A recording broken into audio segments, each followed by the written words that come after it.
Hello दोस्तों मजाમાં okay last पीरियडની અંદર આપણે એમસીક્યુની ચર્ચા બાકી રહી ગઈ હતી. 3 એમસીક્યુ છે 6.5 ની અંદર. મેં તમને કીધું હતું લાસ્ટ પીરિયડની અંદર કે આ ત્રણેય એમસીક્યુ છે એ તમે કરજો જાતે. તમે એમાં કેવું કરી શકો છો, કઈ રીતે ગણો છો એ તમારે જોવાનું છે. તો ચાલો આપણે આગળ એમસીક્યુમાં જોઈએ કે બહુ પ્રશ્ન સમજી અને બહુ ટૂંકી રીતે કઈ રીતે આપણે એમસીક્યુને હેન્ડલ કરી શકીએ એ ખાસ જોવાનું. જો વક્ર x² બરાબર 2 આયા પરવલય આપ્યો છે y અક્ષ પર હોય એવો પરનું 0,5 આ બિંદુ છે એ પણ y અક્ષ પરનું બિંદુ છે થી સૌથી નજીકનું બિંદુ ખાલી જગ્યા હોય. વક્ર પરનું એવું કયું બિંદુ છે કે 0,5 બિંદુથી સૌથી નજીકનું બિંદુ હોય એ બિંદુ મેળવવાનું છે. તો આની અંદર આખો દાખલો ગણવા જવાની જરૂર નથી. પહેલી વસ્તુ તો એ કે આ ચારેય જે ઓપ્શન આપ્યા છે એ ચારેય ઓપ્શન છે એ વક્ર પરનું બિંદુ છે એ તો ફાઇનલ છે. એટલે વક્રનું સમાધાન કરતા હોય એ આપણા વિકલ્પ તરીકે હોઈ શકે, બાકીના હોઈ શકે નહીં. તો પહેલું તમે જોશો તો એક્સએમ 2√2 નો વર્ગ એટલે 8 અને 4 દુ 8 મતલબ પહેલું સમાધાન કરે છે. બીજું બિંદુ છે x અક્ષ પરનું એટલે 2√2 એટલે 8 ને 0 મૂકું તો આ સમાધાન ન કરે એટલે આ તો ઓટોમેટિક નીકળી જાય. બી ઓપ્શન તો આવશે જ નહીં. ઓકે, પછી 0 0 છે એ સમાધાન કરશે, પછી 2 2 છે એ સમાધાન કરશે એટલે બી ઓપ્શન તો આવશે જ નહીં કારણ કે વક્રનું સમાધાન જ નથી કરતું એટલે એ બિંદુ તો આવવાનું જ નથી. હવે બાકીના 3 વિકલ્પ વધ્યા છે એ 3 માંથી આપણે જોવાનું કે એ ત્રણેય બિંદુમાંથી કયું અંતર આ 0,5 બિંદુથી ન્યૂનતમ અંતર આપે છે એ આપણો જવાબ થઈ જાય મિત્રો. કાંઈ કરવાની જરૂર જ નથી. બીજું એ વિકલ્પ સાથે લઈ આનું આનાથી અંતર લેશું તો 2√2 માઇનસ 0 નો વર્ગ 2√2 માઇનસ 0 નો વર્ગ વત્તા 4 માઇનસ 5 નો વર્ગ બરાબર કેટલા થશે? 2√2 નો વર્ગ એટલે 8 અને 4 માઇનસ 5 એટલે માઇનસ 1 નો વર્ગ 1 એટલે આ 9 એનું વર્ગમૂળ આપણે લેવાનું અંતર કીધું છે એટલે આ 3 મળ્યું આપણને. પછી બી તો છે જ નહીં ઓપ્શન એટલે આને તો આપણે લેવો જ નથી. સી વિકલ્પ છે તો સી માં તો 0 0 બિંદુ છે તો 0 0 નું અંતર આપણે લેશું એટલે 0 માઇનસ 0 નો સ્ક્વેર પ્લસ 0 માઇનસ 5 નો વર્ગ બરાબર √25 બરાબર 5 આ અંતર 5 મળ્યું. અને ડી માં જોઈએ છે કેટલું મળે છે આપણને તો 2 માઇનસ 0 નો સ્ક્વેર વત્તા 2 માઇનસ 5 નો સ્ક્વેર તો 2 નો સ્ક્વેર 4 થશે અને 2 માઇનસ 5 એટલે માઇનસ 3 નો સ્ક્વેર 9 થશે એટલે 9 ને 4 13 આ √13. તો 13 નું વર્ગમૂળ 9 નું વર્ગમૂળ 3 થાય એનો મતલબ 13 નું વર્ગમૂળ છે એ 3 પોઈન્ટ સમથિંગ થવાનું છે. તો આ ત્રણેય અંતરમાંથી નાનું કયું છે તો કે આ અંતર નાનું છે એનો મતલબ કે એ વિકલ્પ છે એ આપણો જવાબ થઈ ગયો. તો આમ બીજી કોઈ જાતની કેલ્ક્યુલેશનની જરૂર પડી નહીં. માત્ર આપણા અંતરસૂત્રની મદદથી અને થોડીક આપણી માનસિક આવડતને આધારે તમે આવા એમસીક્યુ હોય તો કરી શકો.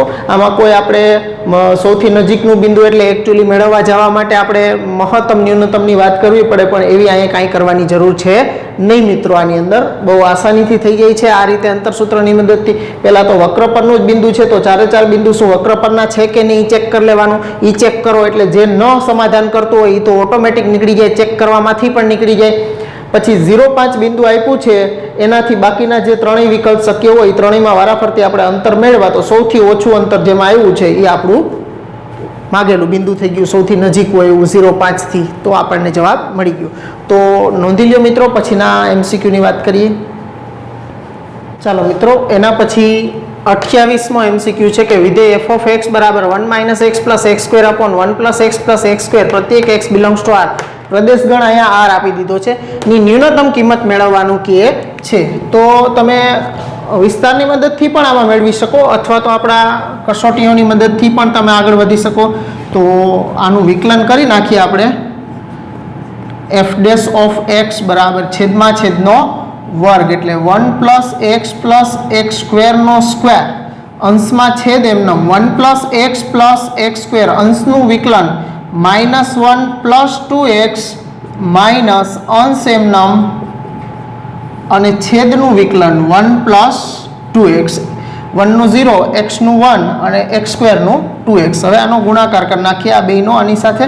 તો આનો ગુણાકાર કરશું એટલે -1 પ્લસ 2x પછી x નો આ બે સાથે કરીએ એટલે -x પ્લસ 2x સ્ક્વેર અને આનો કરશું એટલે -x સ્ક્વેર પ્લસ 2x³ અને પછી આ માઇનસ એપ્લાય કરતા જશું ને આનો આની સાથે ગુણાકાર કરતા જશું. નીચે લખું છું -1 પછી આનો આની સાથે એટલે -2x. હવે આ માઇનસ માઇનસ પ્લસ x × 1 એટલે x પછી પ્લસ 2x² પછી આ થશે -x² અને -2x³ છેદ એમનો.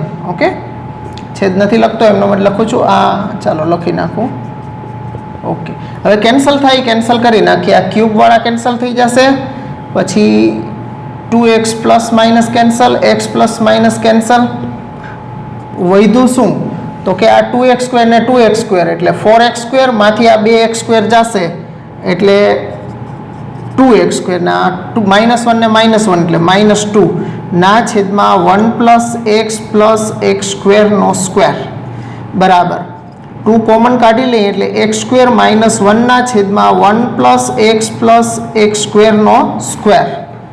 આના અવયવ પણ પાડી શકો તમે x - 1 અને x + 1 ના છેદમાં 1 + x + x² નો સ્ક્વેર. આ આપણને f' મળી ગયું છે મિત્રો. હવે f' બરાબર 0 લ્યો એટલે તમને એના ક્રિટિકલ પોઈન્ટ મળી જવાના છે. તો એ સીધું જ દેખાય છે કે આના બરાબર 0 લ્યો એટલે છેદ તો 0 થાય એમ જ છે નહીં, એનો વર્ગ છે અને x ની કોઈ પણ કિંમત મૂકો તો આ શૂન્ય થાય નહીં, કારણ કે 1 + x² નું મૂલ્ય x કરતાં હંમેશા મોટું જ રહે એટલે આ ત્રણેયનો સરવાળો કોઈ દી શૂન્ય થાય જ નહીં, કારણ કે આના વાસ્તવિક બીજ પણ ન હોય. ઓકે, એટલે આનો વર્ગ છે એ ધન જ રહેશે. તો અંશના બે પદ 1 અને -1 માટે x બરાબર 1 અને -1 માટે f' બરાબર 0 થાય. ઓકે, 1 અને -1 માટે આ શૂન્ય થશે. તો હવે આપણે ચેક એટલું કરવાનું રહ્યું કે કેના માટે 1 માટે મહત્તમ મળે છે કે -1 માટે મહત્તમ મળે છે, એ એક ચેક કરવાનું રહે. તો એના માટે અહીંયા આપણી પાસે f' છે એ પ્રથમ વિકલિત કસોટી મદદથી અહીં સરળ પડશે. દ્વિતીય વિકલિત કસોટીમાં જવું હોય તો દ્વિતીય વિકલિત કસોટીમાં ફરી પાછું અહીંથી વિકલન કરવું પડશે. તો દ્વિતીય વિકલિત કસોટીમાં નથી જવું, આપણે અહીં પ્રથમ વિકલિત કસોટીનો ઉપયોગ કરી લઈએ. તો અહીંયા જો આ બે બીજ છે આપણી પાસે, એક છે -1 અને બીજું છે 1. ઓકે, બેમાં x આગળ જ છે. તો હવે આની અંદર તમારી પાસે 3 ભાગ છે આ રીતે. ઓકે, તો અહીંયા આપણે વેવી કર્વ મેથડનો ઉપયોગ કરીએ તો આ બાજુથી પ્લસ, આ માઇનસ અને આ પ્લસ થશે. એનો મતલબ કે 1 આગળ કેવું રહે છે તો કે 1 થી નાની કિંમતમાં માઇનસમાંથી 1 થી નાની કિંમત હોય ત્યારે માઇનસ ને 1 થી મોટી કિંમત હોય ત્યારે પ્લસ થાય છે. એનો મતલબ કે 1 આગળ માઇનસમાંથી પ્લસ થાય છે. નિશાની એની કેવી થાય છે તો કે માઇનસમાંથી પ્લસ થાય તો અહીંયા ન્યૂનતમ હોય મિત્રો. ઓકે, અને અહીંયા જોશો તો અહીંયા પ્લસમાંથી માઇનસ, આ જોશો તો આ પ્લસમાંથી માઇનસ થાય છે અને આ શું થાય છે તો કે માઇનસમાંથી પ્લસ, એટલે અહીંયા મહત્તમ મળી શકે અને અહીંયા આપણને ન્યૂનતમ મળી શકે. ઓકે, તો આ MCQ કરતા હોય ત્યારે તમારે વેવી કર્વ મેથડથી ડાયરેક્ટ જ એના જે અવયવ હોય એની મદદથી તમે સીધું નક્કી કરી શકો. માઇનસમાંથી 1 છે તો 1 ની આગળ પાછળની નિશાની જોવાની કે માઇનસમાંથી પ્લસ થાય છે તો માઇનસમાંથી પ્લસ થતું હોય, ઋણમાંથી ધન થતું હોય તો એ સ્થાનીય ન્યૂનતમ મૂલ્ય આપે અને પ્લસમાંથી માઇનસ થતું હોય તો સ્થાનીય મહત્તમ. એનો મતલબ આપણને ખબર પડી ગઈ કે ન્યૂનતમ મૂલ્ય 1 આગળ મળે છે. તો 1 આગળનું મૂલ્ય મૂકી દો આની અંદર, વિધેયની અંદર, એટલે એ આપણને આપશે f(1) બરાબર તેથી x બરાબર 1 આગળ f(x) ને ન્યૂનતમ મૂલ્ય મળે. અને મૂલ્ય કેટલું મળે તો કે f(1) બરાબર આમાં મૂકી દેશું તો 1 - 1 + 1 નો સ્ક્વેર 1 છેદમાં 1 + 1 + 1. તો આ 1 1 કેન્સલ થઈ જશે, 1/3. તો ડી છે એ આપણો સાચો વિકલ્પ થયો. તો મિત્રો આ રીતે છે એ તમે તમારી સમજણનો ઉપયોગ કરો તો વહેલું આપણું કામ પતી જાય. એક વખત વિકલન કરીને આપણે અહીંયા પ્રથમ વિકલિત કસોટીના ઉપયોગથી, પ્રથમ વિકલિત કસોટીમાં પણ જાજુ આપણે કાંઈ નથી લખવું, એની અંદર પણ વેવી કર્વ મેથડનો ઉપયોગ આપણે કરી અને ડાયરેક્ટ જ આપણે સ્થાનિક મહત્તમ કે ન્યૂનતમ મેળવી શકીએ છીએ મિત્રો. તો આ રીતે તમે કરી શકો. નોટ ડાઉન કરી લ્યો મિત્રો. ચાલો, એમાં 29મો 6.5નો છેલ્લો MCQ છે કે વિધેય f(x) બરાબર કૌંસમાં x × x - 1 + 1 એની આખાઈની 1/3 ઘાત છે x બિલોંગ્સ ટુ સૌરૃત અંતરાલ 0 1 નું મહત્તમ મૂલ્ય ખાલી જગ્યા છે. સૌરૃત અંતરાલ આપે એટલે આપણું કામ ઘણું જ હળવું થઈ જાય, એક એક કસોટીમાં આપણે જવું પડે નહીં. સૌરૃત અંતરાલ આપ્યો છે તો આનું પહેલા શું કરવાનું, વિકલન કરી અને વિકલન કરીને એના ઉપરથી આપણે એનું નિર્ણાયક બિંદુ મેળવી લઈએ, નિર્ણાયક બિંદુ આગળ અને છેડાના બિંદુ આગળના મૂલ્ય મેળવી લઈએ. જેમાં નાનું મૂલ્ય મોટું મૂલ્ય આવશે એ આપણું મહત્તમ મૂલ્ય થઈ જશે.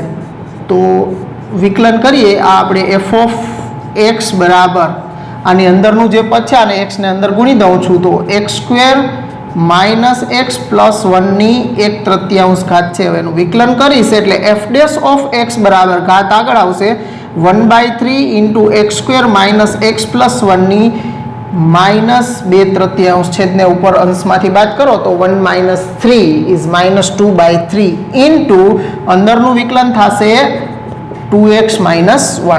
તો એફ ડેશ એક્સ બરાબર તમે 0 લ્યો તો આ પદ તો કેવું છે તો કે નોન ઝીરો છે, આના તો વાસ્તવિક બીજ જ ન મળે કારણ કે આનો ડેલ્ટા છે એ <0 થાય x square minus x plus 1નો, તો બીજ આ એક જ આપશે.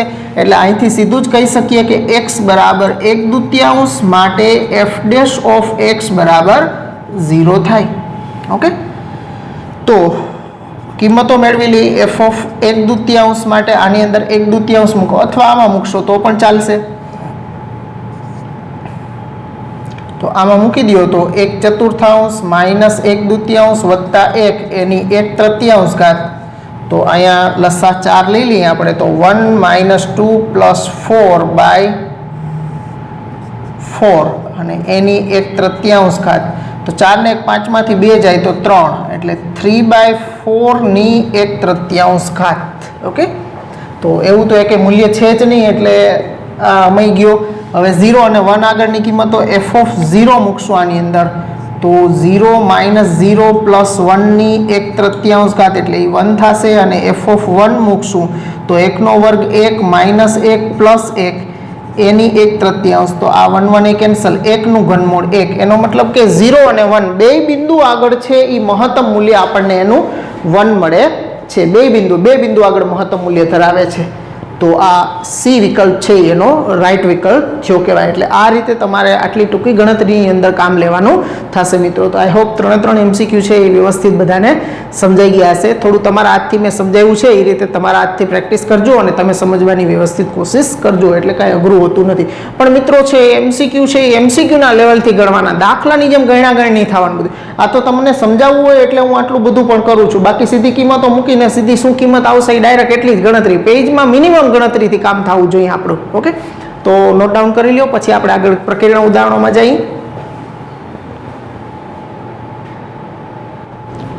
ચાલો મિત્રો, ઉદાહરણ નંબર 42 ઉપર આવો. એક ગાડી, જો રકમ વાંચું છું તમારે સાથે સાથે ટેક્સ પણ તમારી બાજુમાં જ રાખવી, ટેક્સ્ટ બુકની અંદર પણ રકમ તમારે જોતી જવાની મિત્રો, એટલે તમને ચોપડા બાજુમાં જ લઈ બેસવાનું. વિડીયો જુઓ ત્યારે સૂતા સૂતા આરામથી એમને નહીં જોઈ રાખવાનો. ઓકે, ભલે ટેકો લઈને આમ થોડુંક બેસો એનો વાંધો નહીં, પણ સૂતા સૂતા સાવ નહીં. ઓકે, આપણે મેથ્સ છે એ સાવ સૂતા સૂતા સાંભળવાનો વિષય નથી. ઓકે, કારણ કે થોડુંક એની અંદર આપણું મગજ પોરવવાનું છે, વાંચવાનું થોડું રકમમાં અને સમજવાની કોશિશ કરવાની છે મિત્રો, અને પછી ગણવાનો હોય સાથે સાથે જ, એટલે આપણું કામ પણ સાથે સાથે થતું જાય. જો રકમ આપી છે આપણને કે એક ગાડી t બરાબર 0 સેકન્ડના સમયે બિંદુ P થી ગતિ શરૂ કરી અને t સેકન્ડે બિંદુ Q આગળ પહોંચીને અટકે છે. મતલબ આપણને ખબર છે કે શરૂઆતમાં કોઈ પણ પદાર્થ જ્યારે ગતિ કરવાની શરૂઆત કરે ત્યારે શરૂઆતમાં એનો સમય છે એ 0 ગણવામાં આવે ને જ્યાં અટકે ત્યાં સમય કેટલો આવશે એ આપણે આની અંદર મેળવવાનો થશે. હવે શરૂઆતમાં અને અંતિમ સ્થાન આગળ એનો વેગ હંમેશા 0 હોય મિત્રો પદાર્થનો. ઓકે, તો આ સમય દરમિયાન ગાડીએ કાપેલું અંતર x, અંતરનું સૂત્ર આપ્યું છે x બરાબર t² × 2 - t/3 મીટર હોય તો ગાડીએ બિંદુ Q સુધી પહોંચતા લાગતો સમય શોધો. મતલબ સમય આમાંથી આપણે મેળવવાનો છે અને આ બે બિંદુઓ વચ્ચેનું અંતર PQ કેટલું થશે એ પણ મેળવવાનું છે. એકદમ સહેલો દાખલો છે મિત્રો. તો અહીંયા આપણને જે આપ્યું છે ગાડીએ કાપેલું અંતર t સમયમાં, ગાડીએ કાપેલું અંતર x બરાબર t² × 2 માઇનસ ટી બાય 3 આપ્યું છે. આ ટી ને અંદર ગુણી દઈ તો x બરાબર 2t² minus T cube upon 3. હવે આનો આપણે વેગ મેળવી લઈએ એટલે dx બાય dt એને વેગ v વડે દર્શાવો તો પણ ચાલશે. હવે આનું થશે 4t માઇનસ 3t² બાય 3. આ 3 કેન્સલ થઈ જશે તો આ આપણને મળ્યું 4t માઇનસ t². આ બેમાંથી t પણ કોમન કાઢી લ્યો તો 4 માઇનસ t. તો આ આપણને વેગ v મળ્યો છે. હવે પદાર્થ સ્થિર થતો હોય અહીંયા વેગ શૂન્ય હોય. હવે પદાર્થ સ્થિર થતો હોય ત્યારે v બરાબર 0. ઓકે, વેગ 0 હોય તો v બરાબર જે આપ્યું છે એના બરાબર 0 લઈ તો t ઇન્ટુ 4 માઇનસ ટી બરાબર 0. તો t બરાબર 0 અથવા 4 માઇનસ ટી બરાબર 0 તો t બરાબર 4. મતલબ અહીંયા આપણને બે સમય મળ્યા છે, એક t બરાબર 0 અને એક t બરાબર 4. તો t બરાબર 0 સમય એ તો શરૂઆતનો સમય કહેવાય, કારણ કે t બરાબર 0 સમયે તો બિંદુ p આગળથી ગતિ કરે છે એટલે આ શરૂઆતનો સમય કહેવાય. અને t બરાબર 4 છે એ q બિંદુએ જ્યારે ગાડી અટકે છે અહીંયાનો સમય કહેવાય. ઓકે, તેથી બિંદુ p આગળ નો સમય t બરાબર 0 હોવાથી t બરાબર 4 સેકન્ડે ગાડી બિંદુ q આગળ પહોંચે છે. ઓકે, મતલબ આપણો જવાબ t બરાબર 4 સેકન્ડ થયો. પહેલા જવાબ સમય શોધવાનો હતો. હવે બે બિંદુ વચ્ચેનું અંતર તો 4 સેકન્ડમાં ગાડીએ કાપેલું અંતર મેળવવાનું છે. તો અંતરનું તો આપણને સૂત્ર આપી દીધું છે. હવે 4 સેકન્ડમાં ગાડીએ બિંદુ P થી Q સુધી કાપેલું અંતર PQ કયો કે XQ બે એક જ છે. PQ બરાબર x બરાબર t² into 2 minus T by 3 માં t બરાબર 4 મૂકીએ આપણે તો PQ બરાબર આ થશે 4નો વર્ગ ઇન્ટુ 2 માઇનસ 4 બાય 3. તો આ 16 ઇન્ટુ 6 માંથી 2 જાય 4 જાય તો 2 બાય 3. તો આ થશે 16 દુ 32 ના છેદમાં 3 મીટરમાં જ આપ્યું છે એટલે આટલું અંતર કાપશે. 32 બાય 3 મીટર અંતર કાપ્યું. ઓકે, અને પોઈન્ટમાં દર્શાવવું હોય તો દર્શાવી શકો અને 32 બાય 3 આમને રાખો તો પણ વાંધો નથી. તો એકદમ સહેલો દાખલો છે. અંતર આપ્યું છે. અંતર માટે આ ટીનો આપણે ગુણાકારનો કાર્ય નિયમ ન વાપરવો પડે એટલે અંદર ટી ગુણી દીધા છે. એના પછી એનું વિકલન કર્યું. વિકલન કરી અને એમાંથી કોમન ટી કાઢી લીધો. પછી પદાર્થ સ્થિર થતો હોય ત્યાં એનો વેગ 0 હોય એટલે v બરાબર 0 લઈ અને t બરાબર 0 અને t બરાબર 4 બે સમય મળ્યા. એમાં t બરાબર 0 છે એ તો p બિંદુ આગળનો સમય છે. તો t બરાબર 4 છે એ બિંદુ q આગળ પહોંચે એનો સમય થયો કહેવાય. ઓકે, પછી આપણે 4 સેકન્ડમાં ગાડીએ બિંદુ p થી q સુધી કાપેલું અંતર pq બરાબર આ અંતરનું જે સમીકરણ આપ્યું હતું એ લીધું. એમાં t બરાબર 4 મૂક્યા તો 32 બાય 3 મીટર અંતર કાપ્યું છે p થી q સુધીમાં 4 સેકન્ડમાં. તો નોંધી લ્યો મિત્રો. ચાલો એના પછીનું 43મું ઉદાહરણ છે. આ આપણો સૌથી પહેલો જે ઉપયોગ હતો દર માપક તરીકે વિકલિત એના આધારિત દાખલો છે. પાણીની એક ટાંકી ઊંધા શંકુ આકારની છે. તેનો અર્ધ સિરકોણ tan ઇન્વર્સ 0.5 છે. આ ટાંકીમાં 5 મીટર ક્યુબ પ્રતિ કલાકના દરે પાણી રેડવામાં આવે છે. ઓકે, આવા દરને આપ્યા હોય તો આપણે પહેલા ઉપયોગ આધારિત થાય દર માપક તરીકે વિકલિતના. જ્યારે ટાંકીમાં પાણીની ઊંડાઈ 4 મીટર હોય એટલે કે એની ઊંચાઈ પાણી આપણે અંદર નાખીએ ટાંકીમાં તો ટાંકી છે એ ભરાતી જાય અને એની ઊંચાઈ છે એ વધતી જવાની છે. તો જ્યારે ઊંચાઈ કે ઊંડાઈ એની 4 મીટર હોય ત્યારે પાણીની સપાટીની ઊંચાઈ વધવાનો દર કેટલા દરથી એની સપાટી છે એ ઉપર આવી રહી છે એટલે કે dh બાય dt આપણે મેળવવાનું થશે. તો પહેલા આને સંગત આકૃતિ એક ઊંધા શંકુ આકારની ટાંકી દોરીએ આપણે.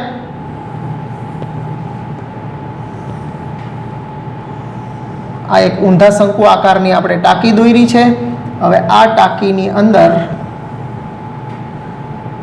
એની પાયાની ત્રિજ્યા r અને આ ઊંચાઈ h લઈ લઈએ અને એનો અર્ધ શિરક કોણ આપણે અહીંયા થીટા લઈ લઈએ. હવે આ ટાંકીની અંદર છે એ અહીંયા કોઈક નળ અથવા તો પાઇપ વડે આની અંદર પાણી આવે છે. ઓકે, આની અંદર પાણી આવતું જાય છે અને આ ટાંકી છે એ પાણીથી ભરાતી જશે મિત્રો. ઓકે, તો હવે આના માટે આપણે પહેલા આ લખી લઈએ કે ધારો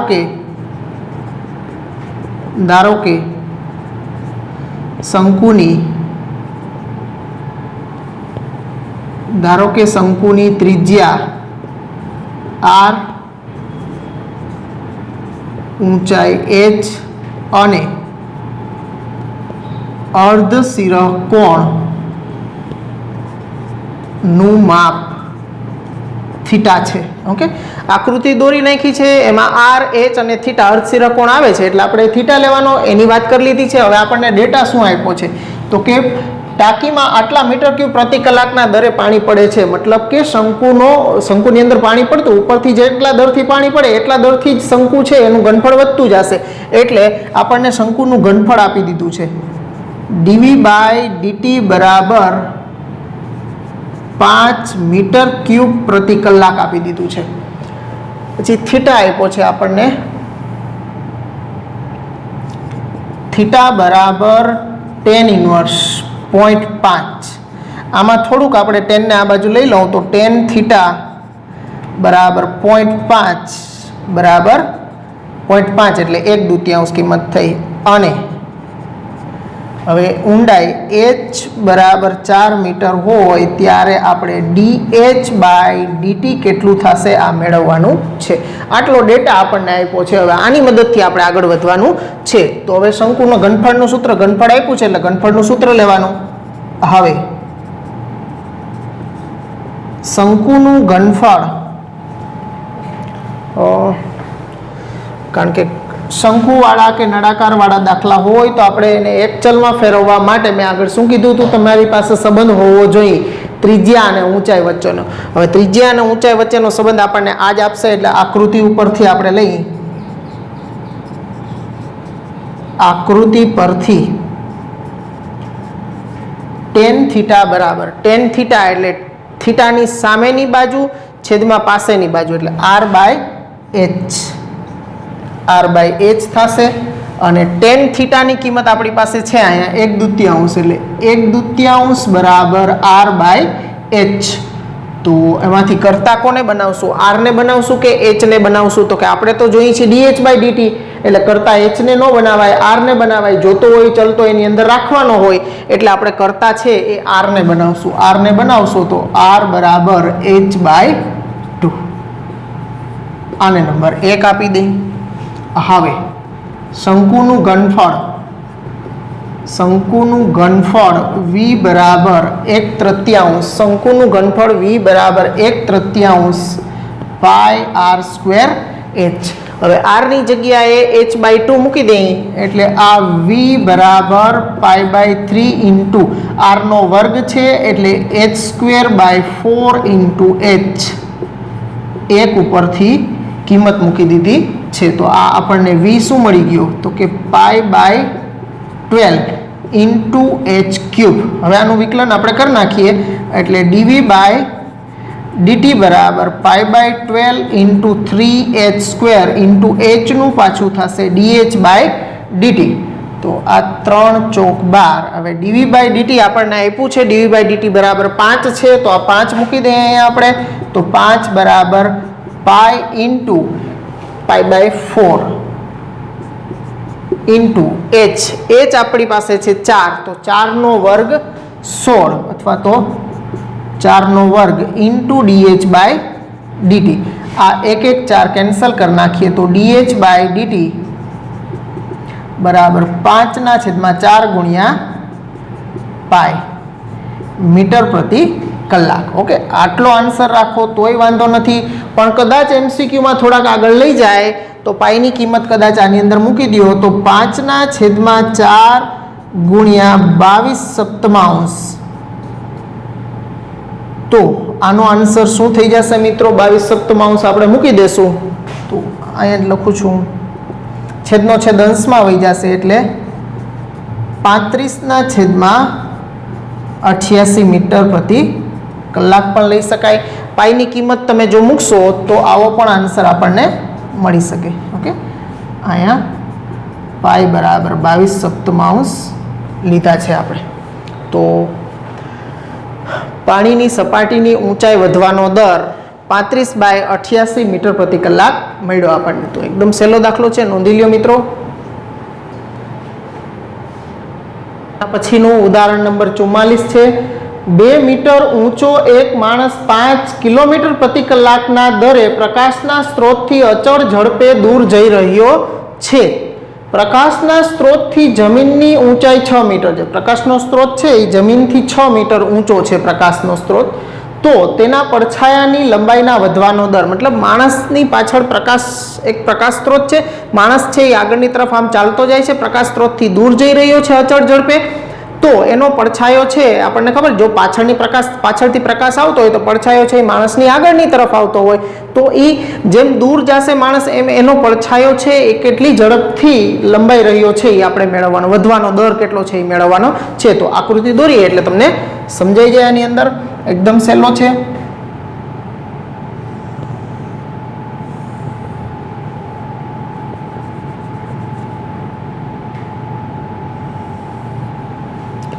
ચાલો અહીંયા આપણે એક પ્રકાશ સ્ત્રોત રાખી દઈએ. આ ત્રિકોણને નામ આપણે ABC આપી દઈશું અને અહીંયા એક આપણે માણસ રાખી દઈએ. આ માણસ છે એને આપણે PQ વડે દર્શાવી દઈએ આપણે. ઓકે, અહીંયા માણસ છે. હવે આ 6 મીટર આપણને આપ્યું છે અને જમીનથી પ્રકાશનો સ્ત્રોત 6 મીટર ઊંચો છે, 2 મીટર ઊંચો માણસ છે. આ માણસ છે એની ઊંચાઈ આપણને 2 મીટર આપી છે. આ માણસ છે. ઓકે, હવે કોઈ સમયે B થી Q નું અંતર છે એ આપણે x મીટર ધારી લઈ અને આ પડછાયો જે આ છે એ પડછાયો છે, તો પડછાયો છે એ y મીટર લઈ લઈ. તો આ આખું કેટલું થશે? તો કે x + y જેટલું થશે. ઓકે, હવે આ જરા નોંધી લઈએ આપણે. ધારો કે એ પ્રકાશ સ્ત્રોત છે તથા રેખાખંડ PQ એ માણસ છે. હવે તેથી AB બરાબર 6 મીટર અને PQ બરાબર 2 મીટર. ધારો કે T સમયે BQ બરાબર x મીટર અને પડછાયો QC બરાબર y મીટર છે. હવે બીજું શું આપ્યું છે? તો કે આટલા દરથી પ્રકાશના સ્ત્રોતથી દૂર જઈ રહ્યો છે, એટલે આ માણસનો દૂર જવાનો દર જે છે એ x મીટર છે. તો dx/dt બરાબર 5 કિલોમીટર પ્રતિ કલાક આપણને આપ્યું છે. ઓકે, બસ આટલું આપ્યું છે અને મેળવવાનું છે શું આપણે? તો કે dy/dt છે એ કેટલું છે એ મેળવવાનું છે આપણે. ઓકે, આટલો ડેટા છે આપણે. ઓકે, આકૃતિ દોરી, આકૃતિનું વર્ણન કર્યું અને શું આપ્યું છે અને શું મેળવવાનું છે એ આપણે નોંધી લીધું છે. હવે આના ઉપરથી આપણે આગળ વધીએ. તો આકૃતિ પરથી ત્રિકોણ, મોટો ત્રિકોણ ABC સમરૂપ ત્રિકોણ PQC હોવાથી, ઓકે, એક જ ત્રિકોણની અંદર તમે એક શિરોલંબ અહીંયા રેખા દોરી અને બનાવી નાખો તો આ મોટો ત્રિકોણ અને આ નાનો ત્રિકોણ બે કાટકોણ ત્રિકોણ જ છે. તો આ બે છે એ કાકબા પ્રમેય ઉપરથી સમરૂપ ત્રિકોણો થશે. તો સમરૂપ ત્રિકોણ જો થાય તો એની અનુરૂપ બાજુનો ગુણોત્તર છે એ સરખો મળે આપણને. તો એની અનુરૂપ બાજુનો ગુણોત્તર લઈએ આપણે. હોવાથી AB ના છેદમાં આ AB લઈ તો એના છેદમાં આ એને સંગત બાજુ એટલે PQ અને આની બાજુ BC લેશું આપણે તો BC ના છેદમાં QC સંગત બાજુઓ લેવાની. ઓકે, અનુરૂપ બાજુઓનો ગુણોત્તર સમાન હોય. ઓકે, સમરૂપ ત્રિકોણ હોય તો એની અનુરૂપ બાજુઓનો ગુણોત્તર સમાન હોય. એના આધારે આપણે AB બાજુના છેદમાં PQ બાજુ અને આની BC બાજુના છેદમાં QC બાજુનો ગુણોત્તર લીધો. હવે આની અંદર આપણી પાસે જે માપ છે એ બધાય મૂકી દઈએ. તો આ AB નું માપ છે આપણી પાસે 6, પછી PQ નું માપ છે 2, BC નું માપ છે x પ્લસ y અને QC નું માપ છે y એટલે છેદમાં y. આ 2 તેરી 6, આ y સામે ગુણી દેશું એટલે 3y બરાબર x પ્લસ y, ઓલો y આ બાજુ આવશે એટલે 2y બરાબર x. એટલે આ રીતે y અને x વચ્ચે સંબંધ દર્શાવતું એક સમીકરણ આપણી સામે મળ્યું છે આપણને. હવે આપણે એનું વિકલન કરશું t સાપેક્ષ બે બાજુ. તો 2 into dy by dt બરાબર dx by dt. તો 2 into dy by dt બરાબર dx by dt આપણને આપ્યું છે 5 કિલોમીટર પ્રતિ કલાક. તો અહીંયા આપણે 5 મૂકી દઈએ. તો આ dy by dt છે એ આપણને કેટલું મળશે? તો કે dy by dt બરાબર 5/2 એટલે કે dy by dt બરાબર 2.5 કિલોમીટર પ્રતિ કલાક. તો આ આપણને પડછાયાની લંબાઈના વધવાનો દર મળ્યો. તેથી માણસના પડછાયાની લંબાઈના વધવાનો દર 2.5 કિલોમીટર પ્રતિ કલાક છે. તો એકદમ સહેલો દાખલો છે. થોડો અહીંયા આપણે સમરૂપ ત્રિકોણનો ઉપયોગ કરવો પડશે. એટલે આ થોડું, બાકી અહીંયા કંઈ ગણતરીમાં છે નહીં, એકદમ સહેલી ગણતરી છે. અહીંયા ખાલી આ એક સમરૂપ ત્રિકોણ છે એનો ઉપયોગથી આપણે ગુણોત્તરની મદદથી આગળ વધવું પડશે. એ થોડું તમારે પ્રેક્ટિસમાં લેવું પડશે મિત્રો. ઓકે, યાદ રાખવું પડશે આ રીતે. ઓકે, તો નોંધી લ્યો મિત્રો દાખલો. ચલો મિત્રો, પછીનું 45મું ઉદાહરણ છે. વક્ર x² બરાબર 4y ના બિંદુ 1, 2 માંથી પસાર થતા અભિલંબનું સમીકરણ શોધો. મતલબ આપણા સ્પર્શક અને અભિલંબના ઉપયોગ આધારિત દાખલો થયો કહેવાય. હવે આપણે અભિલંબનું સમીકરણ કે સ્પર્શકનું સમીકરણ મેળવવું હોય તો સ્પર્શ બિંદુના યામ તો જોઈ કે નહીં મિત્રો? જોઈને. તો આ આપણને આપેલું બિંદુ છે એ સ્પર્શ બિંદુ છે કે નહીં ચેક કરી લેવાનું મિત્રો. ખાસ તો જ્યારે પણ બિંદુ આપ્યું હોય કે વક્રના બિંદુ 1, 2 માંથી પસાર થતા અભિલંબનો, તો આપણે આ બિંદુને જ સ્પર્શ બિંદુ ઘણી વખત માની બેસતા હોઈએ છીએ. એકચ્યુઅલી આ દાખલો બહુ અગત્યનો છે મિત્રો. આ પરીક્ષામાં પણ પૂછાઈ ગયો છે. આની અંદર કેટલાય વિદ્યાર્થીઓ છે કે જે આને જ સ્પર્શ બિંદુ માનીને આખો દાખલો ગણી આવે છે, પણ એકચ્યુઅલી બધું ખોટું પડી જાય છે. કારણ કે આ પોતે સ્પર્શ બિંદુ છે જ નહીં. આ તો સ્પર્શક છે એ આ બિંદુમાંથી પસાર થાય છે એમ કીધું છે આપણને. હવે આ બિંદુ સ્પર્શ બિંદુ છે કે નહીં? હવે સ્પર્શ બિંદુ હોય વક્ર ઉપર તો આવેલું જોઈએ, સ્પર્શક ઉપર આવ્યું હોય વક્ર ઉપર, કારણ કે બે વક્ર અને સ્પર્શક જ્યાં જે બિંદુમાં છેદતા હોય એ જ બિંદુને આપણે સ્પર્શ બિંદુ કહીએ. તો આ 1, 2 બિંદુ છે એ વક્રના સમીકરણનું સમાધાન કરતું હોવું જોઈએ, જો એ સ્પર્શ બિંદુ હોય તો. જો ન હોય તો નહીં કરે એ સમાધાન. તો આની અંદર મૂકો x બરાબર 1 મૂકો અહીંયા, એટલે 1 નો સ્ક્વેર 1 અને y બરાબર 2, 4 2 8 એટલે 1 બરાબર 8. સરખા થયા નહીં મિત્રો. તો 1 બરાબર 8 એ સમાન છે નહીં. તો એનો મતલબ કે 1, 2 બિંદુ છે એ સ્પર્શ બિંદુ નથી. તો પહેલું કામ મિત્રો આ દાખલામાં સ્પર્શ બિંદુ મેળવવાનું કરવું પડશે. જ્યારે પણ આ રીતે દાખલા આપેલા હોય ત્યારે પહેલા આપેલું બિંદુ છે એને વક્રના સમીકરણમાં મૂકી અને ખાસ જોઈ લેવાનું કે એ સ્પર્શ બિંદુ છે કે નહીં. ઓકે, જો ન હોય તો સ્પર્શ બિંદુ મેળવવું પડશે, અને જો એ બિંદુ વક્રનું સમાધાન જ કરતું હશે તો એ સ્પર્શ બિંદુ જ આપેલું છે આપણને. તો અહીંયા આપણે લખશું કે બિંદુ અહીં બિંદુ 1, 2 એ વક્ર x² બરાબર 4y નું સમાધાન કરતું નથી. તેથી બિંદુ 1, 2 એ સ્પર્શ બિંદુ નથી. ધારો કે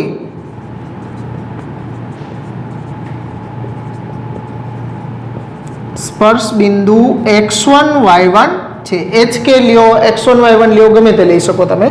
તો વક્રનું સમીકરણ લઈએ હવે આપણે x સ્ક્વેર બરાબર 4y, તેથી y બરાબર x સ્ક્વેર બાય 4. હવે વક્ર પર સ્પર્શ બિંદુ હોય વક્રના સમીકરણનું સમાધાન કરે. જ્યારે પણ વ્યાપક સ્વરૂપમાં તમે સ્પર્શ બિંદુના યામ ધારશો એટલે વક્રના સમીકરણની અંદર એ બિંદુનું સમાધાન કરાવી અને એને એક નંબર આપી જ દેવાનો.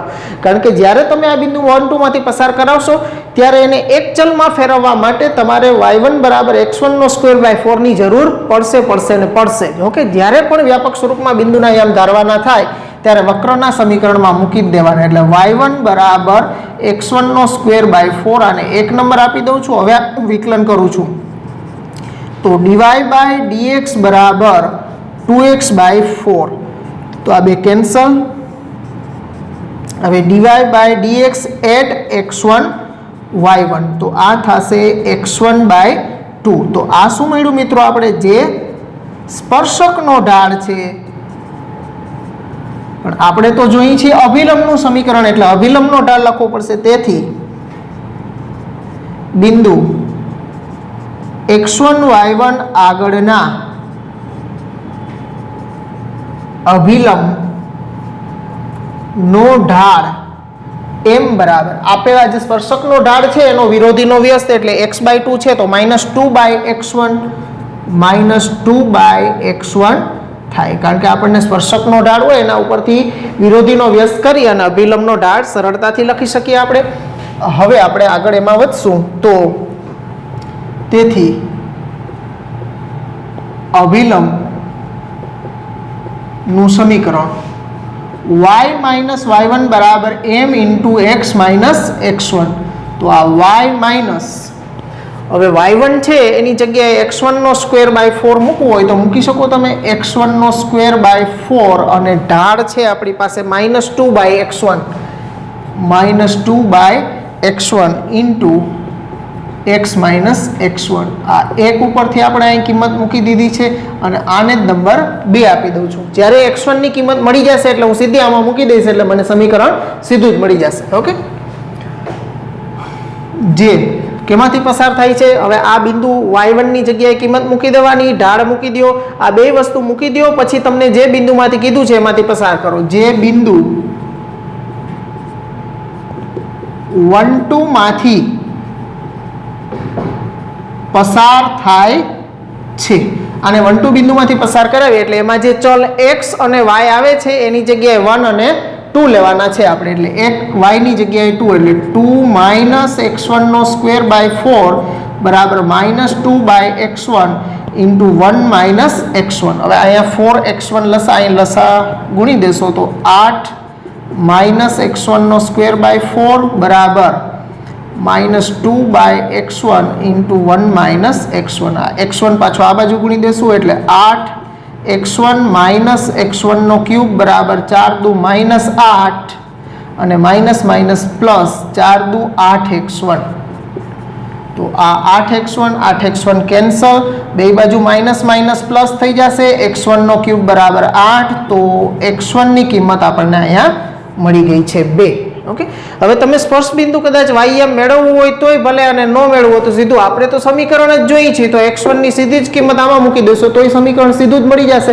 સ્પર્શ બિંદુના યામ આખા મેળવવા જવા હોય તોય ભલે અને ન મેળવવા હોય તોય વાંધો નથી. સ્પર્શ બિંદુના યામ મેળવવા હોય તો આની અંદર તમારે હજી x બરાબર 2 મૂકી અને y1 કેટલો થશે એ મેળવવો પડશે, પણ આપણે નથી મેળવવા. આપણે x1 ની કિંમત સીધી જ પરિણામ 2 માં મૂકી દઈએ છીએ. પરિણામ 2 માં x1 બરાબર 2 લેતા તો y માઇનસ 2 નો વર્ગ 4/4 બરાબર -2 બાય 2 ઇન્ટુ x માઇનસ 2. તો આ 2/2 1, આ 4/4 1, તો y માઇનસ 1 બરાબર માઇનસ અંદર ગુણી દઈશ તો -x પ્લસ 2. તો x આ બાજુ લઈ લઉં તો x પ્લસ y ના -1 સામે જવા દઈશ તો બરાબર 3. જે માગેલા અભિલંબનું સમીકરણ છે. ઓકે, એટલે તમે જો અહીંયા સમીકરણ નંબર y1 ની જગ્યાએ કિંમત મૂકીને આને સમીકરણ નંબર 2 આપી દેશો તો તમારે ym મેળવવા જવાની જરૂર નહીં રહે. x1 મળી જશે, એ સીધો જ આની અંદર મૂકી દેશો એટલે આપણને સીધું સમીકરણ મળી જશે મિત્રો. તો એકદમ સહેલો દાખલો છે, પણ મિત્રો આનું ખાસ ધ્યાન રાખવાનું છે. આ 1 2 બિંદુ છે, આ ફરી પાછો સ્વાધ્યાયમાં આવવાનો છે. ચોથો દાખલો રિપીટ થશે ત્યારે આપણે ગણશું નહીં, ત્યારે ઉદાહરણ 45 પ્રમાણે છે એમ કહી દેશું. તમારે પણ ફરી પાછો ગણવાની જરૂર નથી, કારણ કે આની આ જ રકમ ફરી પાછી રિપીટ થાય છે ત્યાં ચોથા દાખલાની અંદર. તો આ બિંદુનું છે એ ખાસ ધ્યાન રાખવાનું છે. પરીક્ષાની અંદર ખાસ મિત્રો બિંદુનું સમાધાન કરાવવાનું. જો સમાધાન કરે તો એ વક્ર પરનું બિંદુ છે અને તો જ આ તમારે સ્પર્શ બિંદુ તરીકે એને લઈને આગળ વધવાનું. આની અંદર ચેક કરી લેવાનું, જો ન કરે તો એ સમાધાન નથી કરતું એમ લખી અને સ્પર્શ બિંદુ નથી તો વ્યાપક સ્વરૂપમાં x1 y1 સ્પર્શ બિંદુ લઈ અને સ્પર્શ બિંદુના યામ પહેલા મેળવવા પડશે તમારે, પછી તમારું કામ આગળ થશે. નોંધી લ્યો મિત્રો. ચાલો ફરી પાછું 46મા ઉદાહરણની અંદર પણ સ્પર્શકના સમીકરણ, આગળ અભિલંબના સમીકરણ મેળવાતા, અહીંયા આપણે સ્પર્શકના સમીકરણ મેળવવાના છે. મિત્રો મજા આવે છે ને? દાખલાઓ એકદમ સહેલા છે, મતલબ કે થોડીક પ્રેક્ટિસ કરશો એટલે આમાં કાંઈ અઘરું હોતું નથી. ઓકે, મજાના દાખલાઓ છે. ચાલો રકમ આપણને શું કહે છે તો કે y બરાબર cos x પ્લસ y, જ્યાં x આપ્યો છે -2π થી +2π ની વચ્ચે આપ્યો છે, ના રેખા x પ્લસ 2y બરાબર 0 ને સમાંતર સ્પર્શકોના સમીકરણ મેળવવાના છે. સ્પર્શકોના સમીકરણ મેળવવા માટે સ્પર્શ બિંદુના યામ જોશે અને સ્પર્શકના ઢાળની જરૂર પડશે. ઓકે, હવે આને સમાંતર કીધું છે એટલે આના ઢાળ જેટલો જ એના સ્પર્શકનો ઢાળ થશે, એટલે ઢાળ તો આપણી પાસે અવેલેબલ જ રહેશે. ઓકે, y બરાબર cos x પ્લસ y, આને આપણે 1 નંબર આપી દઈએ. હવે આનું વિકલન કરી નાખીએ તો dy બાય dx બરાબર કોસનું થશે -sin x plus y into અંદરના x પ્લસ yનું વિકલનનું x નું 1 અને y નું થશે dy બાય dx. હવે આ sin x પ્લસ y છે અને આની અંદર આપણે બે સાથે આપણે ગુણી દેશું તો આ શું થશે તો કે dy બાય dx બરાબર -sin x plus y sin, આ 1 સાથે ગુણાશે એટલે એમનામ અને પાછું આની સાથે ગુણશું એટલે -sin x plus y into dy by dx. હવે આપણે dy બાય dx ને કરતા બનાવવો હોય એટલે dy બાય dx વાળું પદ આ બાજુ લઈ લઈએ આપણે, એટલે આ બાજુ છે dy બાય dx, એ માઇનસ આ બાજુ આવશે એટલે plus sin x plus y into dy by dx બરાબર -sin x પ્લસ y છે. બેમાંથી dy બાય dx સામાન્ય કાઢી લ્યો એટલે dy બાય dx ઇન્ટુ અહીંથી dy બાય dx નીકળી જશે એટલે અહીંયા કાંઈ નથી તો 1 વધશે એટલે 1 plus sin x plus y બરાબર -sin x પ્લસ y અને એમાંથી dy બાય dx ને કરતા બનાવો એટલે આ ગુણાકારમાં છે એ સામે જશે એટલે ભાગાકારમાં, છેદમાં જશે sin x પ્લસ y ના છેદમાં 1 plus sin x plus y, જે સ્પર્શકનો ઢાળ છે તથા રેખા, આ જે રેખા આપી છે x પ્લસ 2y એનો ઢાળ લખીએ x પ્લસ 2y બરાબર 0 નો ઢાળ, m બરાબર ઢાળનું સૂત્ર આપણું છે -a/b ની મદદથી, એટલે રેખાના સમીકરણમાં x નો સહગુણક એ અને y નો સહગુણક હોય b કહેવાય, એટલે ઢાળનું સૂત્ર -a/b પ્રમાણે -1/2 એનો ઢાળ થશે. હવે સ્પર્શક અને રેખા સમાંતર હોવાથી બંનેના ઢાળ સમાન હોય. ઓકે, સ્પર્શક અને આપેલી રેખા જે છે એ બે સમાંતર છે એટલે બેયના ઢાળ સરખા થાય એટલે આ સ્પર્શકનો ઢાળ dy બાય dx જે આપણે મેળવો છે e અને -1/2 એ બેયને સરખાવી દઈશું આપણે. હવે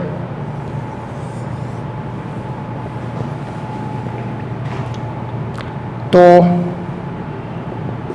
-sin x પ્લસ y ના છેદમાં 1 plus sin x plus y બરાબર -1/2. ઓકે, હવે 2 છે અહીંયા અને આ બે બાજુ માઇનસ છે એ પ્લસ કરી નાખશું એટલે આ 2 ટાઈમ્સ સાઇન આ બગડો અહીંયા ગુણાઈ ગયો એટલે 2 સાઇન એક્સ પ્લસ વાય બરાબર છેદ આખે આખો અહીં સામે 1 સાથે એટલે 1 plus sine x plus y. હવે 2 સાઇન એક્સ પ્લસ વાયમાંથી આ 1 સાઇન એક્સ પ્લસ વાય બાદ કરીશું એટલે આપણને અહીંયા મળશે સાઇન એક્સ પ્લસ વાય બરાબર 1. ઓકે, આ સાઇન એક્સ પ્લસ વાયને આ બાજુ લ્યો એટલે 2 વખત સાઇન એક્સ પ્લસ વાયમાંથી 1 વખત સાઇન એક્સ પ્લસ વાય બાદ થશે એટલે 1 વખત સાઇન એક્સ પ્લસ વાય વધશે ને સામે આ 1 છે એ. હવે અહીંયા સાઇન એક્સ પ્લસ વાય બરાબર 1 છે.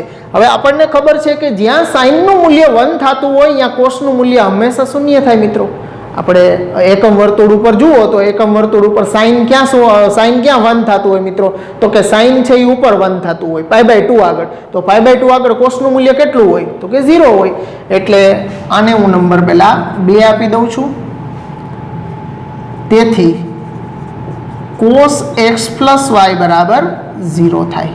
મતલબ સાઇન જ્યાં 1 થતું હોય ત્યાં કોસનું મૂલ્ય હંમેશા શૂન્ય થાય. ઓકે, હવે કોસ શૂન્ય થાય, cos x + y બરાબર 0 તો પરિણામે 1 ઉપરથી y એના બરાબર જ y છે એટલે y બરાબર સીધો જ શૂન્ય તમને મળી ગયો. ઓકે, તેથી y બરાબર 0 1 પરથી તો અહીંથી આપણને y એમ શૂન્ય છે એ મળી ગયો. હવે y બરાબર 0 આમાં મૂકી દઉં છું. ઓકે, સમીકરણ 2 માં y બરાબર 0 લેતા આમાં 0 મૂકીશ એટલે સાઇન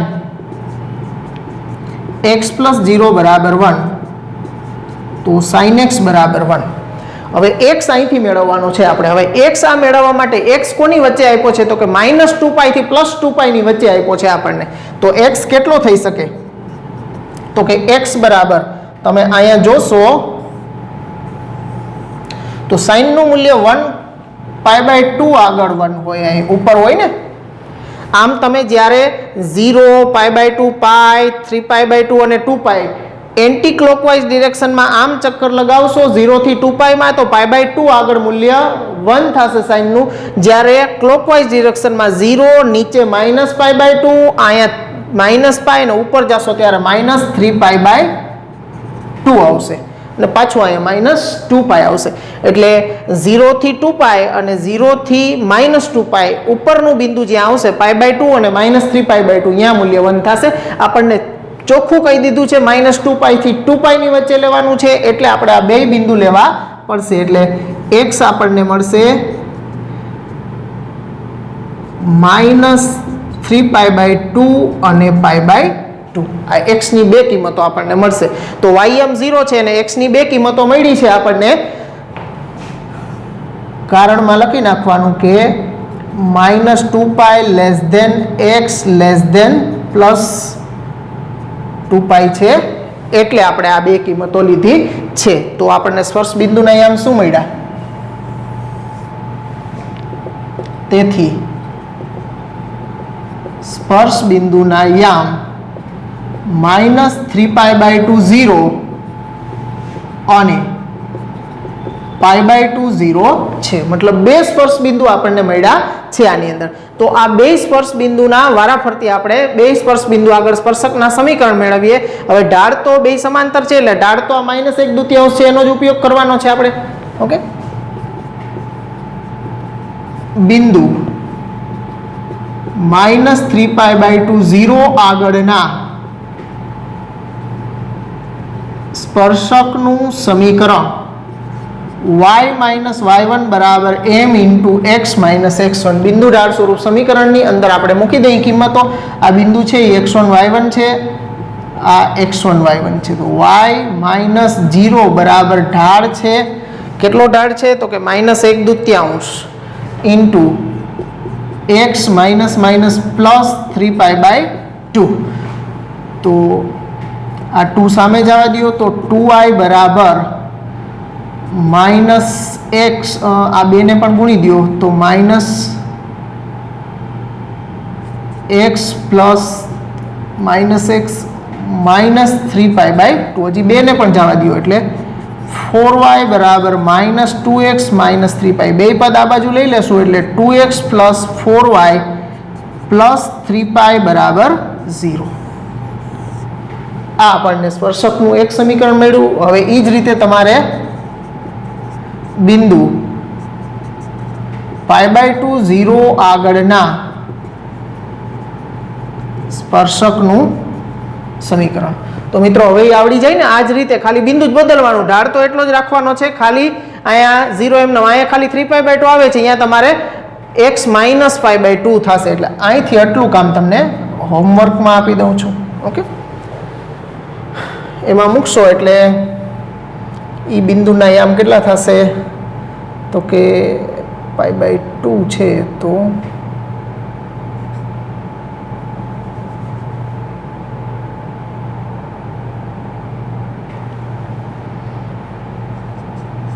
2x + 4y - π = 0 સમીકરણ થશે. ઓકે, એટલે એ સમીકરણ એવું આવશે. તો મિત્રો એકદમ સહેલું છે. થોડું અહીંયા તમારે ધ્યાનમાં લેવાનું છે. સાઈન જ્યાં 1 થાય છે ત્યાં કોસ 0 થાય, એના ઉપરથી તમને સીધું જ y = 0 મળી જશે. અને આ y = 0 આની અંદર મૂકી અને -2π થી +2π ની વચ્ચે સાઈનની કિંમત એટલે કે એનો એક્સિયમ છે એ આપણને 2 એક્સિયમ મળે છે. એ ખાસ ધ્યાનમાં લેવાનું છે મિત્રો આ દાખલાની અંદર. નોંધી લ્યો મિત્રો. ચાલો પછીના 47માં ઉદાહરણની અંદર રકમ જોજો. અહીંયા વધતા ઘટતા વિધેય આધારિત એ ઉપયોગ આધારિત દાખલો છે. જે અંતરાલમાં f(x) આપણને આપ્યું છે 3/10 × x⁴ - 4/5x³ - 3x² + 36/5x + 11.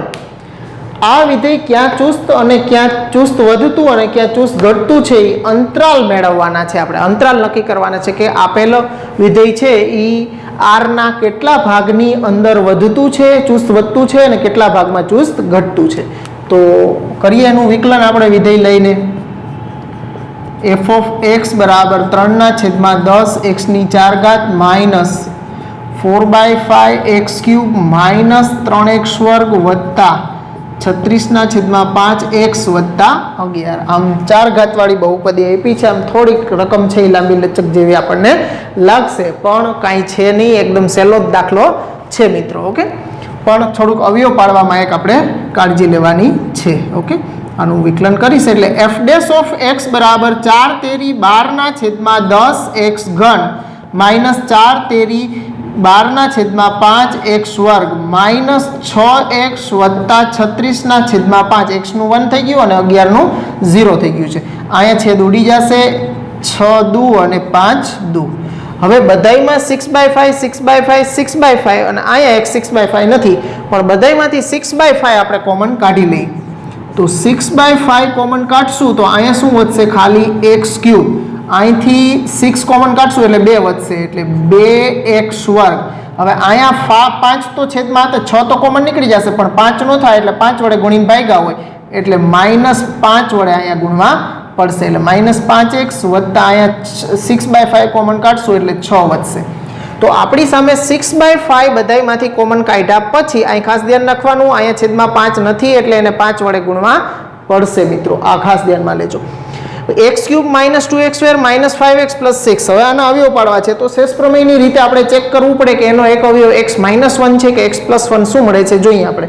જો આપેલી બહુપદીના બધા જ સહગુણકોનો સરવાળો 0 થઈ જતો હોય તો એનો એક અવયવ x - 1 હોય. અને જો એકી ઘાતવાળા પદોના સહગુણકો અને બેકી ઘાતવાળા પદોના સહગુણકોના સરવાળા આપણે અલગ અલગ કરીએ અને જો બે સરખા થતા હોય તો એનો એક અવયવ x + 1 હોય છે. આવું આપણને શેષ પ્રમેય કહે છે. તો આની અંદર તમે જોશો તો બધા જનો સરવાળો તમે કરો તો પહેલા પ્લસ વાળા કરી લ્યો તો 6 ને 1 7 અને આ 5 ને 2 7 એટલે +7 અને આ -7. મતલબ કે બધા જ પદોનો સરવાળો બધા જ પદોના સહગુણકોનો સરવાળો 0 થઈ જાય છે.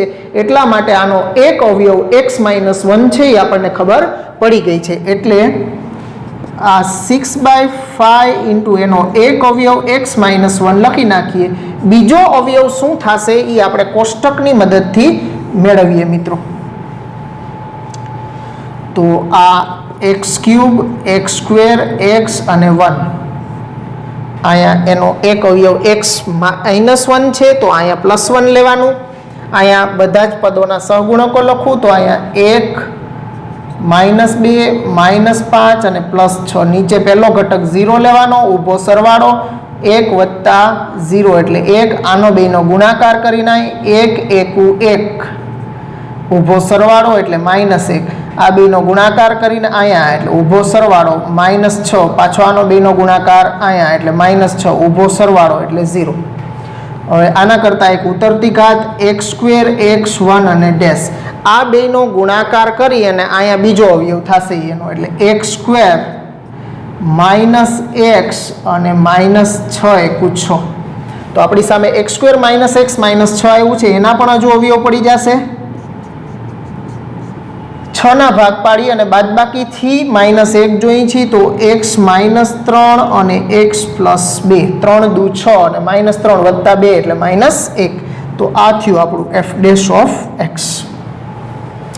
તો મિત્રો હવે અહીંયા કયા ભાગમાં વધતું અને કયા ભાગમાં ઘટતું વિધેય છે એના માટે આપણે આ 3 બીજ અહીંયા આવે છે તો આખી સંખ્યા રેખાને એના બીજથી વિભાજિત કરી દઈએ પહેલાં. તો આ સંખ્યા રેખા છે એને વિભાજિત કરશું આપણે.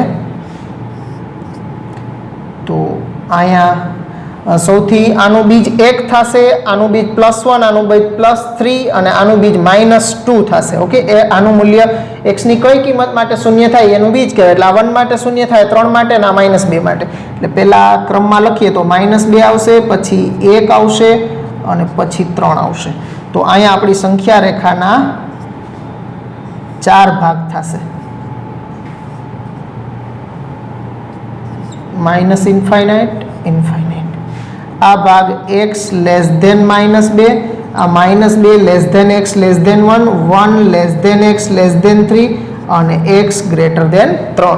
-2 થી નાના, -2 થી -1 ની વચ્ચે, 1 થી 3 ની વચ્ચે અને 3 થી મોટા 4 ભાગ પડ્યા છે. તો હવે આ ચારેય ભાગ માટે આપણે કોષ્ટકથી આગળ વધીએ તો કોષ્ટક કરીએ એના માટે.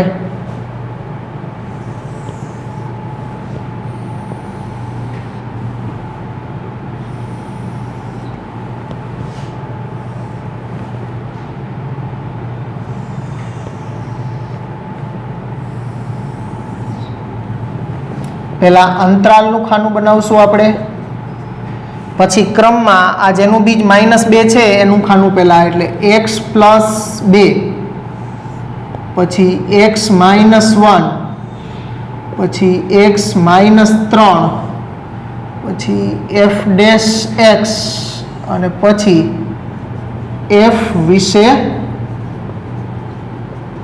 નિર્ણય. ઓકે, વિધેય f છે એ ચુસ્ત વધતું થશે કે ચુસ્ત ઘટતું એના વિશે નિર્ણય કરશું આપણે.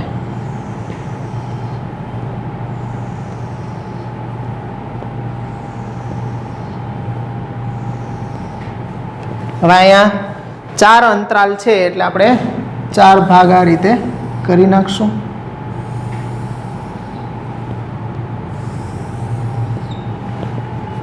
તો અહીંયા x <-2 આ ચારે ચાર જે અંતરાલ આપણે અહીં બનાવ્યા છે એ ચારેયને આપણે અહીં અંતરાલના કોષ્ટકમાં લખી દઈએ. -2 x <1, 1 x <3 અને x > 3. તો આપણે અંતરાલ લખી દીધા છે. હવે અંતરાલ લખ્યા પછી નિશાનીઓ છે આપણને ખબર છે કે આંખો બંધ કરીને મૂકી શકો. આની અંદર કોઈ પણ જે પદ હોય એના બીજથી નાની કિંમત લ્યો તો એ ઋણ હોય, બીજથી મોટા થાય ત્યારે એ ધન થાય. એમ અહીંયા 1 થી નાના હોય તો ઋણ, ને 1 થી મોટા હોય ત્યારે ધન, 3 થી નાના હોય ત્યારે ઋણ, ને 3 થી મોટા હોય ત્યારે ધન. વેવી કર્વ મેથડથી કરો તો ફટાફટ થઈ જાય. પ્લસ પ્લસ ને માઇનસ જ કરવાનું રહીએ, પણ આપણે કોષ્ટકથી કરીએ છીએ તો અહીંયા પહેલામાં બધા માઇનસ આવશે, ત્રણેય માઇનસ, પછી પેલું પ્લસ થશે, પછી માઇનસ, પછી પાછા આ બે પ્લસ, આ માઇનસ અને છેલ્લે બધાય પ્લસ થશે. ઓકે, -2 થી નાના હોય એટલે એનું મૂલ્ય અહીં -2 થી કોઈ પણ નાની કિંમત મૂકો તો એ માઇનસ થાય. -2 થી નાની કિંમતમાં સૌથી નાના મૂલ્ય આપણું -2 થી નાની કિંમત છે, એમાં ઋણ થાય તો આ બેમાં ઋણ જ થાય કિંમત મૂકો એટલે. પછી -2 થી હવે x મોટો થાય છે એટલે એ ધન થશે આ પહેલું પદ, પણ હજુ 1 થી નાના છે એટલે એ ઋણ, અને 1 થી નાના હોય 3 થી નાના એટલે એ ઋણ. હવે 1 થી મોટા થાય છે એટલે -2 થી મોટા જ થયા કહેવાય એટલે એ બે ધન થશે, જ્યારે 3 થી નાના છે એટલે 3 વાળું પદ ઋણ થશે. પછી 3 થી મોટા, હવે 3 થી મોટા તો -2 અને -1 થી 2 થી મોટા થઈ ગયા એટલે બધાય ધન થશે. હવે આ ત્રણેય છે એનો ગુણાકાર છે, તો એ ત્રણેય નિશાનીનો ગુણાકાર 3 માઇનસ આવે તો એનો ગુણાકાર માઇનસ થાય, 1 પ્લસ અને 2 માઇનસ એટલે પ્લસ થઈ જાય, આ માઇનસ માઇનસ પ્લસ થઈ જાય, આ માઇનસ છે એટલે માઇનસ, ત્રણેય પ્લસ છે એટલે પ્લસ. તો નિર્ણય શું મળ્યો આપણને? તો કે આ જે ગાળા છે માઇનસ ઇન્ફાઇનાઇટ થી -2 માં f ચુસ્ત ઘટતું વિધેય, પછી -2 થી 1 માં f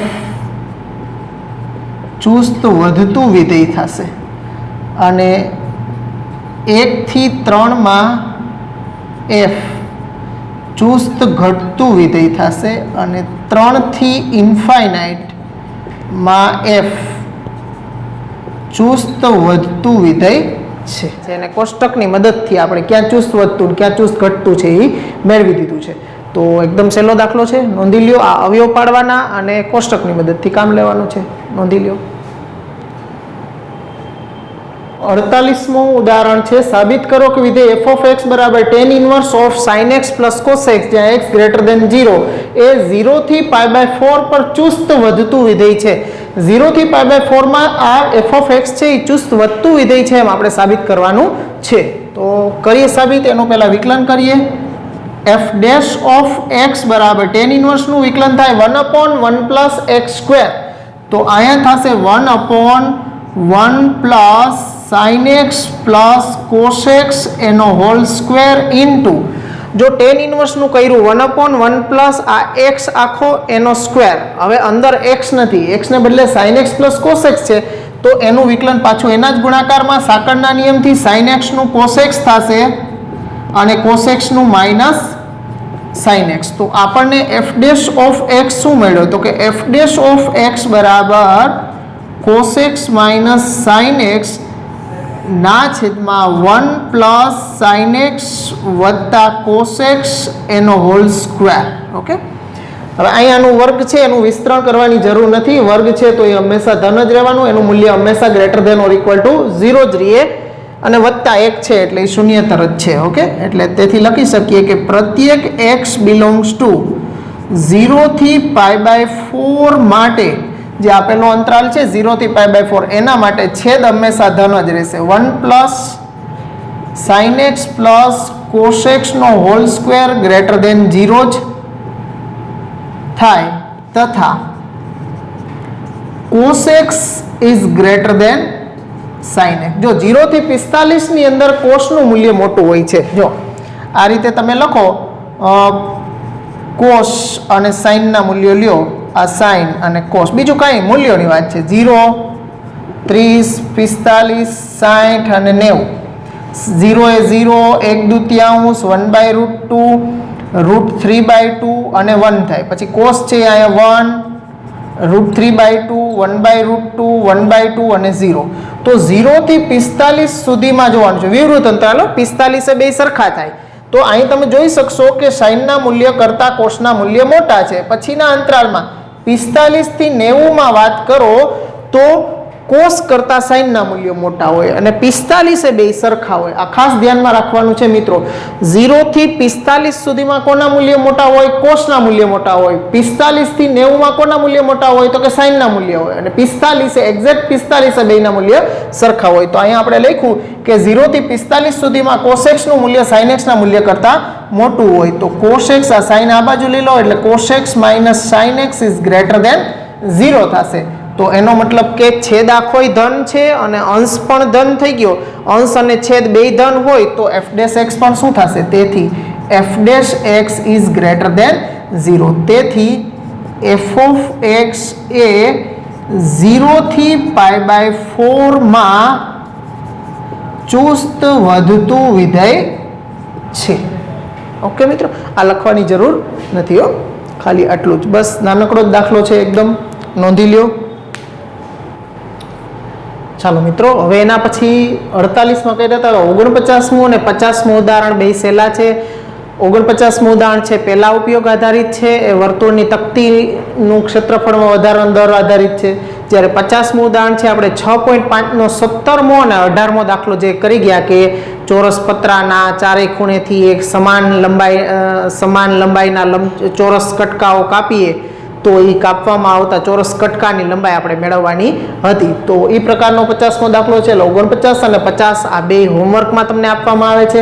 51મું છેલ્લું ઉદાહરણ છે મિત્રો આ ચેપ્ટરનું. ઓકે, કોઈ એક ઉત્પાદક પ્રત્યેક એકમના રૂપિયા એક એકમનો ભાવ 5 - x/10 રૂપિયા છે ના દરે x વસ્તુઓનું વેચાણ કરે છે.